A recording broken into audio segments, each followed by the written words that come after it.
SS Euwarra was a 3,349 GRT Australian cargo ship of BHP Shipping.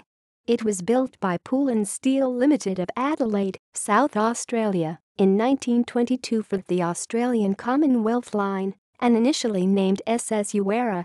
It was sold to BHP Shipping in October 1923 and renamed Euwarra, becoming one of 3 E-class steamships in BHP service. In 32 years of service, it made 393 voyages between Newcastle and other Australian ports. In 1955 it was sold to Panatiotis Vrangos of Italy, re-registered in Panama and renamed SS Clarisse.